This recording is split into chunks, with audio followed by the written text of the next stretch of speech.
Before 16 years, I was alive but didn't have a life. I am not able to go outside without any support. একদিন দুদিন নয়, দীর্ঘ 8.5 বছর pure sensory neuropathy and morbid obesity. যখন আমার সমস্ত medical ডোর shut up হয়ে গেল, তখন আমি নানাভাবে নিজে প্রচেষ্টা শুরু করলাম এই ভয়ঙ্কর পরিস্থিতি থেকে, চোখের জল কান্নার থেকে বেরিয়ে আসার জন্য। এবং যেভাবেই হোক আমি সাকসেসফুল হলাম।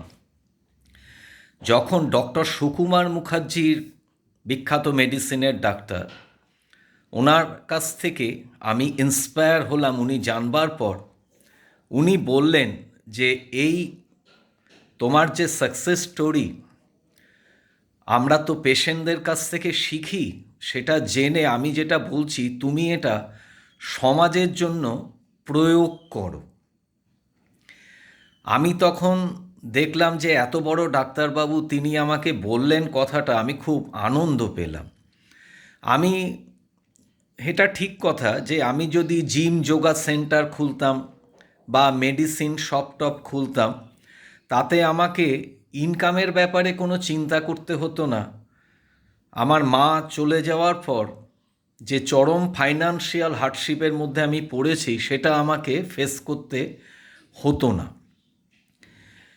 কিন্তু জীবনে না কোনো চ্যালেঞ্জ থাকতো না, যে হয়তো আমার টাকার দিক দিয়ে সব কিছু আমি পেয়ে যেতাম, যা মানুষ চায়, গাড়ি বাড়ি সব। কিন্তু জীবনের হয়তো এই চ্যালেঞ্জের মজাটা হয়তো থাকতো না। আমার আর কি ক্রিয়েটিভ অ্যাক্টিভিটি, ক্রিয়েটিভ কাজ করতে, ক্রিয়েটিভিটি আমার খুব ভালো লাগে। সেইটার জন্য আমি ওই ফাইন্যান্সিয়াল হার্ডশিপকে সঙ্গে নিয়েই আমি আর কি আমার নিজস্ব রিসার্চ পেপার সেটা তৈরি করা শুরু করলাম। এবারে আমি সোসাইটিকে কিভাবে হেল্প করতে পারি, যেটা হচ্ছে মূল বিষয়, আমি কেন এখানে এসেছি। সেটা হচ্ছে কি, যারা মেডিসিন খেয়ে বেঁচে থাকে না, মেডিসিনে অভ্যস্ত, মেডিসিন যে লাইফস্টাইল যে ডিজিজ, সে তো কিওর হয় না, কন্ট্রোল হয়। এবারে যারা মেডিসিন খেয়ে বেঁচে থাকে তাদের যে বক্তব্যগুলো আমি কয়েকটা তুলে দিচ্ছি। কেউ কেউ বলে এই ঘুম থেকে উঠেই ওষুধ খেতে হয়, অত্যন্ত বিরক্ত লাগে। মানে মাঝে মাঝে এই ওষুধ খেতে খেতে মানে দম বন্ধ হয়ে আসে।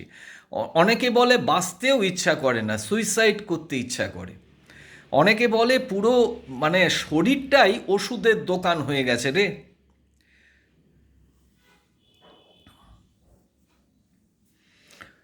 এক একজনের এক এক রকম অভিব্যক্তি দেখতে পাওয়া যায়।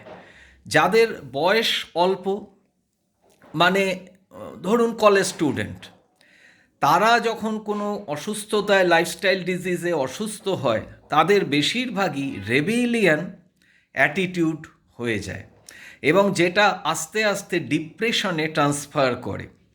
আমার একটা ঘটনার কথা মনে আছে, 2013-এ নেতাজি ইন্ডোর স্টেডিয়ামে একটা হেলথ ফেয়ার হয়েছিল ডায়াবেটিস নিয়ে উপলক্ষে, ডে উপলক্ষে। সেখানে একজন হাই এক্সিকিউটিভ ভদ্রমহিলা, আমি নাম বলছি না, রাজ্য সরকারের, তিনি হাই ডায়াবেটিক। তিনি ওখানে ডক্টরকে বলেছিলেন যে ডাক্তারবাবু, সামনে তো শীতকাল আসছে, এক বাটি নলেন গুড়ের পায়েস খেতে পারি?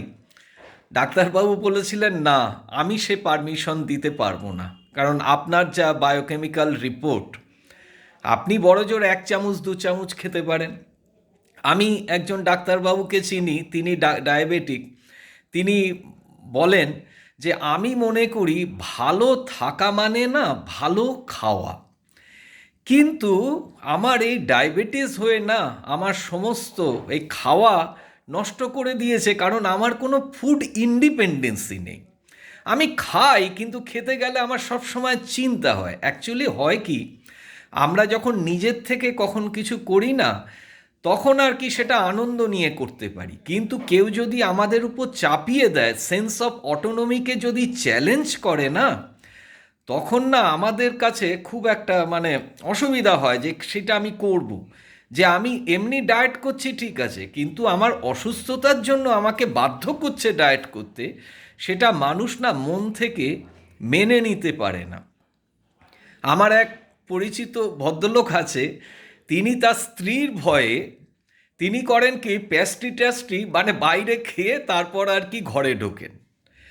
এরকম অনেকে, এক ভদ্রলোক বললেন একদিন যে বিয়ে বাড়ি গেছিলাম, সে কত ভালো আয়োজন, শুধু কফি খেয়ে চলে আসতে বাধ্য হলাম। এরকম নানান জনের নানান অভিব্যক্তি। এক কথায় মেডিসিন খেয়ে যে বেঁচে থাকে, এই যে ডক্টর শপিং, ক্রমাগত অসুস্থতা না, কারো হয়তো ফাইন্যান্সিয়াল কোনো অসুবিধা নেই, সে মেডিসিনের দাম যতই হোক সে কিনছে, কিন্তু তার যে চরম যে মানসিক বিপর্যয়, এগুলো তো প্রকাশ্যে মানে মানে এ হয় না, অনুভূতির বিষয়, সেটা মানে দুর্বিষহ হয়ে যায় মানসিক বিপর্যয়। আমার লক্ষ্য হচ্ছে আমি এর থেকে আর কি মানুষকে যদি যতটা সম্ভব পারি রিলিফ দেওয়ার চেষ্টা। আর যোগা বা জিম এটা কিন্তু সাধারণ মানুষের জন্য নয় আমার আমার মতে। জিম তো বেশিরভাগই হচ্ছে মেশিনে করে, তো মেশিন আমাদের শরীরের সঙ্গে ম্যাচ আপ করে না, এবং এর ফলে হয় কি বেশিরভাগ মানুষই মানে পরবর্তী সময়ে অসুস্থ হয়ে পড়ে। আর যোগা যদি এমনি ফিগারগুলো করা হয় তাতে কোনো অসুবিধা নেই, কিন্তু ওই প্রাণায়াম দিয়ে যে যোগা, অ্যাকচুয়ালি এটা হয় কি যোগা বা জিম বা যে কোনো সিস্টেমে আপনি যদি ঢুকে যান, সেটা যদি কন্টিনিউ মানে করতে পারেন তবু ভালো, কিন্তু আমরা তো সেটা পারি না। একটা জিনিসকে মানে লাইফস্টাইলের সঙ্গে ইনক্লুড করে নেওয়া, জীবনে অনেক রকম পরিস্থিতি আসে বা আসবে, তখন হয় কি আপনি যখন ওটা বন্ধ করে দিলেন তখন ওটা মারাত্মকভাবে বাউন্স ব্যাক করে। একজন ডাক্তারবাবু এই কয়েকদিন আগে ফেসবুকে দেখলাম, তিনি লিখেছেন উনি নাকি এনডিটিভিতে বলেছিলেন একটা রসগোল্লা খেয়েও 1 মাইল হাঁটো। আমার দেখে যা হাসি পেয়েছিল, ওই কথাটা নাকি বিরাট মানে জনপ্রিয় হয়েছে। প্রথম কথা, 1 মাইল কিলোমিটার স্বয়ং আইনস্টাইনও জানতেন না। এখন যদি প্রতিদিন মানে আমি যদি রসগোল্লা খেয়ে 1 কিলোমিটার করে হাঁটতে শুরু করি, মানে বুঝতেই পাচ্ছেন ভয়ঙ্কর আর কি অবস্থা হবে। আবার আমাকে অনেকে বলেছে যে তুই তো যা করছিস তাতে তো ওই বহুজাতিক সংস্থার রোষে পড়বি। আমি বললাম কেন বহুজাতিক সংস্থার রোষে পড়তে যাব কেন? আমি নিজেও তো ম্যাগি হরলিক্স তো মানে আছেই, আমি তো স্ট্রিট ফুড খাই, তাতে তো কোনো অসুবিধা নেই। আমি যদি আমার জেনেটিক ডিসপোজিশন জেনে, প্রিডিসপোজিশন জেনে যে আমার শরীরে কোনটা সুইটেবল, তা আমি যে কোনো খাবার খেতে পারি, আমি যে কোনো নেশা করতে পারি। অনেকবার সিগারেট খেলে খুব খারাপ, করলে স্মোক করলে, তা কখনোই নয়। জেনোবায়োটিক্স বলে বিজ্ঞানের একটা সাবজেক্ট আছে, যে কেমিক্যাল মানে ওই কেমিক্যালটা কি আমাকে ক্ষতি করছে, সবার জন্য তো এক নয়। মেডিকেল সায়েন্স ম্যাথমেটিক্যাল সায়েন্স নয়, মেডিকেল সায়েন্স হচ্ছে সায়েন্স অফ প্রবাবিলিটি। এটা তো মাথায় রাখতে হবে। বহুজাতিক সংস্থান আমি রসে পড়তে যাব কেন? আমি বলছি এমনভাবে লাইফস্টাইলটা তুমি লিড করো যাতে তোমাকে মেডিসিনে অ্যাডপ্টেড না হতে চায়। কারণ হচ্ছে মেডিসিন হচ্ছে কেমিক্যাল, আর একবার একটা কেমিক্যাল যদি তোমার শরীরে তুমি যদি প্রবেশ করাও, ওই একটার থেকে 10টা সমস্যা তোমাকে নিয়ে আসবেই, এর থেকে কেউ বেরোতে পারে না। আমি নিজে ভুল করতে ভালোবাসি, লাভ টু ডু মিস্টেক। আমি কি সন্ন্যাসী নাকি যে সন্ন্যাসীর মতো জীবনযাপন করব, একেবারে সাত্ত্বিক জীবন? কখনোই না। আজকে মডার্নাইজেশনকে অ্যাকসেপ্ট করেই আমাকে ভালো থাকতে হবে, সেই চ্যালেঞ্জটা নিতে হবে। মুশকিল হচ্ছে প্রাথমিক স্বাস্থ্য নিয়ে মানুষ একদমই অ্যাওয়ার নয়। মানে আমাদের যে স্বাস্থ্য ব্যবস্থাটা না, সব বড় বড় ব্যাপার, হার্ট লিভার ট্রান্সপ্লান্ট হলো বা কোনো একটা বড় হলো, মানে বড় ক্যান্সার ট্যান্সার, এর থেকে মানুষ বেঁচে গেল, মানে এই যেগুলোর মধ্যে আর কি গ্ল্যামার আছে। কিন্তু primary health is far far is more important, কিন্তু এটাকে কখনো গুরুত্ব দেওয়া হয় না। কি পড়েছি নয়, কি করেছি। আমার সাকসেস আমি পেয়েছি 2008-এ। তারপরে এই দীর্ঘ 16 বছর আমি এটা সাস্টেন করেছি। আমি ডক্টর মুখার্জিকে বলেছিলাম আমার তো অ্যাকাডেমিক্স নেই। উনি বলেছিলেন তোমার অ্যাকাডেমিক্সের প্রয়োজন নেই, আমরাই তো সব মানে অন্যদের কাছ থেকে শিখি। অ্যাকাডেমিক্স কী দেয়, সেটা হচ্ছে আপনার ওই কোষের বিষয়, মেডিসিনের বিষয়, সেগুলো দেয়। তুমি তো আর কাউকে মেডিসিন মানে করছো না। তুমি যেটা চাইছো সেটা হচ্ছে প্রাইমারি হেলথ, তাকে আর কি আমাদের কাছে ডাক্তারদের কাছে যাতে না যেতে হয়, সেই যাতে স্বাস্থ্য আর কি ভালো রাখা যায়, সুস্থ থাকা যায়। সুতরাং তোমার কাজটা হচ্ছে অনেক বড়, আর এটার জন্য তোমার অ্যাকাডেমিক্সের দরকার নেই। তুমি স্কুল অফ লাইফ থেকেই তুমি সেটা পেয়েছো। এবং তারপরে তুমি একটু জানো আমি সেটা করেছি। আমি গত 16 বছর আমার school of life plus struggle and wisdom, আমার ভাবনা থেকে আমি বিভিন্ন ডক্টরদের বিভিন্ন মানে এগুলো শুনেছি, তাদের স্পিচগুলো, সেগুলোর থেকে আমি বিভিন্নভাবে জেনেছি আর কি, এবং দেখেছি। যাই হোক, এক কথায় যেটা মূল কথা আমার আর কি, সেটা হচ্ছে আমি সোসাইটিকে সেইভাবে হেল্প করতে চাই। এটা হচ্ছে এখন একটা বিরাট সমস্যা, সেটা হচ্ছে স্বাস্থ্য।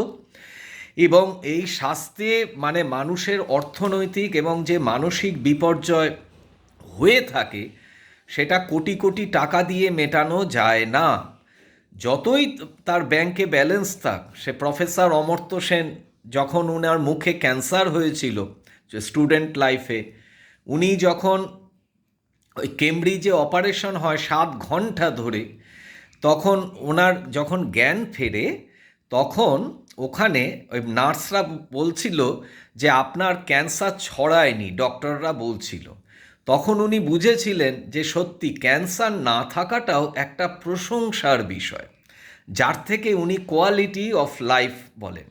যে কোয়ালিটি অফ লাইফ মানে কি, আমার ব্যাংকে কত টাকা আছে, ব্যাংক ব্যালেন্স, সেটাই একমাত্র গুরুত্বপূর্ণ নয় একটা ব্যক্তি বা সমাজের পক্ষে।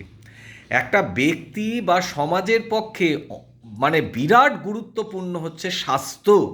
এবং এই স্বাস্থ্যজনিত দরিদ্রতা যদি থাকে, তাহলে কিন্তু কোনো কিছুই কোনো মানে সব কিছু থাকলেও কিন্তু কোনো কিছু উপভোগ করা যায় না।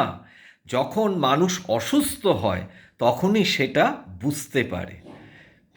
My job is not easy on people, আমি সেটা জানি। আমি মানে my job is to make them better, give better life without medicine. আমি যেটা আমার প্রচেষ্টা, যে মেডিসিন এবং বা কোনো কনভেনশনাল মেথড, ওই প্রতিদিন যোগা হেফে করা, এগুলোর থেকে বেরিয়ে এসে আনপ্ল্যান্ড ওয়েতে আমি আমার লাইফকেও এনজয় করব, আবার প্লাস আমি আমার স্বাস্থ্যকেও রক্ষা করব। এটাই আমার মূল মানে এভাবেই আমি সোসাইটিকে একটু ডিফারেন্ট ওয়েতে, ডিফারেন্ট স্কুল অফ থটসে আমি হেল্প করতে চাই। যতটা সম্ভব রিলিফ দেওয়া, এটুকুই আর কি। যে যেমন আছি তার থেকে যেন আরেকটু বেটার থাকতে পারি, এটুকুই।